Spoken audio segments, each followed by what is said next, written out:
Hello बच्चों, good morning. कैसे हैं आप लोग। तो 8th क्लास में हम चैप्टर नंबर 5 डिस्कस कर रहे हैं, कोल एंड पेट्रोलियम। पिछली क्लास में हमने इसमें डिस्कस किया था कि किस तरीके से पेट्रोलियम का फॉर्मेशन होता है और किस तरीके से उसको ड्रिल करके बाहर निकाला जाता है, और जो पेट्रोलियम या कच्चा तेल जिसको बोलते हैं, क्रूड ऑयल जिसको बोलते हैं, उसको बाहर निकाला जाता है ड्रिलिंग के थ्रू। अब जो है हम पढ़ेंगे रिफाइनिंग। रिफाइनिंग मतलब इस पेट्रोलियम जो कच्चा तेल जो है या क्रूड ऑयल है, इसमें से जो इसके कॉन्स्टिट्यूएंट्स हैं जैसे petrol, diesel, kerosene, paraffin wax, ठीक है, लुब्रिकेटिंग ऑयल, ये सारे जो हैं इसमें मिले होते हैं। अब इनको एक एक को अलग अलग किस तरीके से करते हैं तो ये हम इसमें डिस्कस करेंगे। तो काफ़ी इंपॉर्टेंट क्लास होने वाली है बच्चों, आप एंड तक ज़रूर देखें, ठीक है। तो चलिए शुरू करते हैं। देखिए, refining of petroleum. Refining of petroleum में सबसे पहले तो बात ये ध्यान रखनी है आपको कि petroleum is a mixture of various constituents. Petroleum जो है बहुत सारे जो है कॉन्स्टिट्यूएंट्स का एक मिक्सचर है। मतलब petroleum gas, petrol, diesel, lubricating oil, paraffin wax, ये सारे जो हैं इसमें मिक्स होते हैं। किसमें? क्रूड ऑयल में, पेट्रोलियम में। क्लियर है। तो क्रूड ऑयल एक ब्लैक कलर का लिक्विड होता है और इसमें काफ़ी ज़्यादा जो है कॉन्स्टिट्यूएंट्स, काफ़ी ज़्यादा चीज़ें जो है इसमें मिक्स होती हैं। बहुत सारे कॉन्स्टिट्यूएंट्स इसमें मिक्स होते हैं, फिर इनको अलग करते हैं अपन। The process of separating various constituents of petroleum is called refining. मतलब ये जो पेट्रोलियम के कॉन्स्टिट्यूएंट्स हैं जैसे petroleum gas, petrol, diesel, lubricating oil, paraffin wax, इन सबको सेपरेट करना, अलग अलग करना, क्रूड ऑयल में से अलग अलग करना इनको प्योर फॉर्म में, वो होता है रिफाइनिंग। क्या होता है? रिफाइनिंग। क्लियर है, ये आप ध्यान रखेंगे। तो ये एक प्रोसेस है जिसके थ्रू पेट्रोलियम के कॉन्स्टिट्यूएंट्स को अलग अलग करते हैं, ठीक है। अब देखिए, various constituents of petroleum and there uses. तो ये भी एक इंपॉर्टेंट टॉपिक है, यहाँ से क्वेश्चन पूछे जाते हैं। आप ध्यान से देखें इसको। फर्स्ट है लिक्विफाइड पेट्रोलियम गैस। आपको नाम आपने बिल्कुल सुना होगा इसका, एलपीजी, ठीक है। एलपीजी नाम सुना है ना। लिक्विफाइड पेट्रोलियम गैस क्या होती है? देखिए, ये जो है एक पेट्रोलियम गैस है और इसको जो है हाई प्रेशर पे सिलेंडर्स में भर दिया जाता है। जो हम घर पे सिलेंडर्स यूज़ में लेते हैं, कुकिंग गैस जिसको बोलते हैं एलपीजी, जिसके सिलेंडर्स आते हैं, वो सिलेंडर्स जो हैं उनमें कौन सी गैस होती है? LPG, liquefied petroleum gas. Liquefied क्यों बोलते हैं? क्योंकि हाई प्रेशर पे इसको लिक्विड फॉर्म में कन्वर्ट कर दिया जाता है, उस सिलेंडर्स में भर दिया जाता है। एज ए कुकिंग गैस ये घरों में जो है यूज़ में लिया जाता है इसको। तो एलपीजी आप बहुत अच्छे से जानते हैं, liquefied petroleum gas, LPG. Clear है। Used as a fuel for home, यानी घरों में जो है फ्यूल की तरह यूज़ में लिया जाता है। एज ए कुकिंग गैस, यानी खाना पकाने के लिए जो गैस यूज़ में लेते हैं वो कौन सी है? एलपीजी। इंडस्ट्रीज़ में भी इसका काफ़ी ज़्यादा जो है यूज़ किया जाता है। तो ये आप ध्यान रखें। फिर है सेकेंड, पेट्रोल। पेट्रोल जो है इसका यूज़, ये भी आपने बहुत अच्छे से जानते हैं आप लोग इसको। पेट्रोल क्या होता है? Petrol is used as a motor fuel, ठीक है। जैसे कारें वगैरह हो गई और मोटरसाइकिल्स वगैरह हो गई, इनमें जो है पेट्रोल का यूज़ किया जाता है। एविएशन फ्यूल मतलब ये जो है विमान जो होते हैं, एयरप्लेन्स होते हैं, इनमें भी पेट्रोल यूज़ में लिया जाता है। फिर है solvent for dry cleaning. Dry cleaning जब की जाती है कपड़ों की, तो उसमें सॉल्वेंट की तरह इसका यूज़ किया जाता है। किसका? पेट्रोल का। क्लियर होना चाहिए। तो फर्स्ट एंड सेकंड आपको क्लियर होना चाहिए, एलपीजी और पेट्रोल। फिर है केरोसिन। केरोसिन जो है ये स्टोव्स, आप घर पे जो यूज़ में लेते हैं स्टोव, उसमें फ्यूल की तरह यूज़ में लेते हैं अपन, ठीक है। लैंप्स में भी डालते हैं, लैंप होते हैं उनमें डालते हैं। And for jet aircraft, jet aircraft में भी इसका यूज़ किया जाता है। जो लड़ाकू विमान होते हैं उनमें भी इसका यूज़ किया जाता है। जेट एयरक्राफ्ट में इसका यूज़ किया जाता है केरोसिन का। फिर है डीजल। डीजल जो है ये भी यूज़फुल है, एक बहुत ज़्यादा यूज़फुल फ्यूल है एक तरीके से। तो used as a fuel in heavy motor, यानी हैवी मोटर व्हीकल्स जो होते हैं जैसे ट्रक, ट्रैक्टर हो गए, ठीक है, शिप्स वगैरह हो गई, इनमें यूज़ में लिया जाता है किसको? डीजल को, ठीक है। तो केरोसिन और डीजल भी आपको क्लियर होना चाहिए, ठीक है। केरोसिन का जो है डीजल का यूज़ में लिया जाता है, हैवी मोटर व्हीकल्स में यूज़ में लिया जाता है, ट्रक, ट्रैक्टर, शिप्स वगैरह हो गई, इनमें यूज़ में लिया जाता है। और इलेक्ट्रिकल जनरेटर्स में यूज़ में लिया जाता है, ठीक है। जैसे घर पे आपने कभी देखा होगा, शादी वगैरह होती है किसी के, तो जो जनरेटर लगा होता है उसमें डीजल डाला जाता है, ठीक है। क्या डाला जाता है? डीजल डाला जाता है।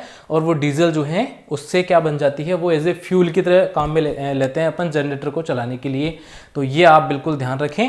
और फिर है लुब्रिकेटिंग ऑयल। लुब्रिकेटिंग ऑयल ये आपने देखा होगा, जो कभी जैसे आपने सुना होगा गाड़ियों वगैरह में मोटरसाइकिल जब जैसे ख़राब हो जाती है तो उसको अपन मैकेनिक के पास लेके जाते हैं। अब वो क्या करता है, जैसे उसमें ऑयल डालता है तो वो जो ऑयल यूज़ में लेता है उसको बोलते हैं लुब्रिकेटिंग ऑयल। क्या बोलते हैं?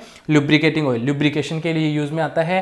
प्लस ये जो है कहाँ यूज, जैसे कि और भी इसके यूज़ हैं ये, जैसे कि मान लो क्या होते हैं मशीनों में उनके पार्ट्स जब घिस जाते हैं तो उनमें बहुत आवाज़ें आने लगती है, तो उनमें जैसे ही हम अगर लुब्रिकेटिंग ऑयल डालेंगे तो वो जो है उन पार्ट्स में क्या करता है, उनको स्मूथ बना देता है, जिसकी वजह से वो आवाज़ नहीं करती, घिसते नहीं है ज़्यादा। ठीक है। लुब्रिकेशन का मतलब ही होता है, जैसे घर्षण आपने नाम सुना होगा, फ्रिक्शन। जैसे कि मान लो दो कोई भी ऑब्जेक्ट्स हैं, उनकी सरफेस जो है डायरेक्ट कांटेक्ट में है तो वहाँ पे क्या होगा, फ्रिक्शन लगेगा। फ्रिक्शन जो है उसकी वजह से काफ़ी, अगर वो ज़्यादा बढ़ गया तो उसकी वजह से आवाज़ आने लगती है। तो उस फ्रिक्शन को कम करने के लिए लुब्रिकेटिंग ऑयल का यूज़ में लेते हैं, लुब्रिकेटिंग मटेरियल्स का यूज़ में लेते हैं, उनमें से एक है लुब्रिकेटिंग ऑयल। ठीक है। ऐसे ही ग्रीस भी आपने नाम सुना होगा, ग्रीस का यूज़ लेते हैं किसमें, फ्रिक्शन को कम करने के लिए। तो आप ध्यान रख लेंगे, जैसे कि बॉल बेयरिंग्स होते हैं, छर्रे नाम सुना होगा आपने, साइकिल वगैरह अगर आप चलाते हैं तो उसमें जो बॉल बेयरिंग्स होते हैं उनमें भी किसका यूज़ किया जाता है, लुब्रिकेटिंग ऑयल वगैरह या ग्रीस का यूज़ लिया जाता है। तो फ्रिक्शन को कम करने के लिए लुब्रिकेटिंग ऑयल का यूज़ किया जाता है, एज ए लुब्रिकेशन इसमें इसको यूज़ में लिया जाता है। क्लियर है। फिर है पैराफिन वैक्स। पैराफिन वैक्स जो है ये भी एक इम्पोर्टेंट प्रोडक्ट है और काफ़ी ज़्यादा यूज़फुल है, जैसे कि एक तो वैसलीन वगैरह कैंडल्स बनाने में। ठीक है। और ऑइंटमेंट्स क्या होते हैं, देखो आपने जो दर्द की जो दवाइयाँ आती है, ट्यूब्स वगैरह आती हैं, जैसे वोलिनी हो गई, मूव हो गई। ठीक है। ये जो है इनमें यूज़ में लिया जाता है किसको, पैराफिन वैक्स को। इसके अलावा फेस क्रीम्स हो गई, इनमें भी ये यूज़ में लिया जाता है कौन, पैराफिन वैक्स। क्लियर है। वैसलीन हो गई, कैंडल्स हो गई, ऑइंटमेंट्स यानी ट्यूब्स वगैरह आती हैं, जैसे कि बीटाडीन, जैसे कट लग गए कहीं पे, उनमें यूज़ में लिया जाता है। ये जो दर्द की दवाइयाँ होती हैं उनमें यूज़ में लिया जाता है। ऑइंटमेंट्स बोलते हैं उनको। ठीक है। तो पैराफिन वैक्स का इनमें यूज़ किया जाता है इनको बनाने में। क्लियर है। नेक्स्ट बिटुमेन, एक और इसका जो है पेट्रोलियम कॉन्स्टिट्यूएंट है बिटुमेन जो है इसका मैंने आपको पहले भी यूज़ बताया है। बिटुमेन कहाँ यूज़ में आता है, पेंट्स बनाने में और रोड सरफेसिंग के लिए। रोड पे जो ऊपर सरफेसिंग करते हैं ब्लैक कलर की, वो आजकल क्या यूज़ में लिया जाता है, बिटुमेन। ठीक है। तो आप ध्यान रखेंगे इसको। फिर एक नोट में इंपॉर्टेंट बातें हैं कुछ, वो आप ध्यान रखेंगे। तो देखो, many useful substances are obtained from petroleum. Petroleum से जो है काफ़ी ज़्यादा यूजफुल सब्सटेंस जो है इससे बनाए जाते हैं। ठीक है। And natural gas, these are terms as petrochemicals. ठीक है। These are termed as petrochemicals, मतलब पेट्रोलियम से काफ़ी ज़्यादा यूजफुल जो है कॉन्स्टिट्यूएंट्स इससे बनाए जाते हैं, रिफाइन किए जाते हैं। तो इन जो ये कॉन्स्टिट्यूएंट्स है या जो ये सब्सटेंस है, इनको बोलते हैं पेट्रोकेमिकल्स, जो पेट्रोलियम से बन रहे हैं। ठीक है। तो उनको बोलते हैं पेट्रोकेमिकल्स। क्लियर है। These are used in manufacture of detergent, fibres, polythene and other manmade plastics. Plastic, polythene, fibres, detergent बनाने में इनका यूज़ किया जाता है, किनका, पेट्रोकेमिकल्स का। क्लियर है। फिर है hydrogen gas obtain from natural gas. Hydrogen gas जो है वो कहाँ से ऑब्टेन होती है, नेचुरल गैस से। ठीक है। Is used in the production of fertilisers, जैसे कि यूरिया बनाने में और फर्टिलाइजर्स बनाने में इसका यूज़ किया जाता है, किसका, हाइड्रोजन गैस का। क्लियर है। इसको अपन H2 से लिखते हैं, हाइड्रोजन गैस। ध्यान रखें आप इसको। तो हाइड्रोजन गैस कहाँ यूज़ में आती है, यूरिया या फर्टिलाइजर्स बनाने में। यूरिया एक एग्जाम्पल है फर्टिलाइजर्स का। फिर है due to the great importance of petroleum. Petroleum का इतना ज़्यादा इंपॉर्टेंस है, इसलिए इसको अपन ब्लैक गोल्ड भी कहते हैं, ब्लैक गोल्ड। क्लियर है।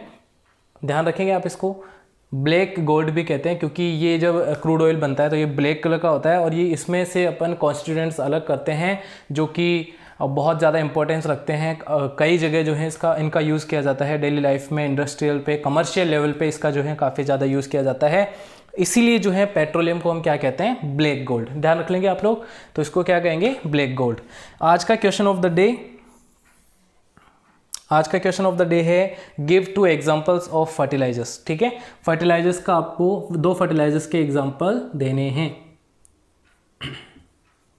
फर्टिलाइजर्स के एग्जांपल देने हैं आपको 2, कोई भी। ठीक है। क्लियर है। तो ये आपका इतना, अपन ने जो है इतना टॉपिक कर लिया है। एक टॉपिक और बचा है नेचुरल गैस, जो अपन अगले क्लास में कर लेंगे। तो इम्पोर्टेंट चैप्टर है बच्चों, बिल्कुल ध्यान से आप इसको नोट करें, स्क्रीनशॉट जरूर ले लेना आप इसका।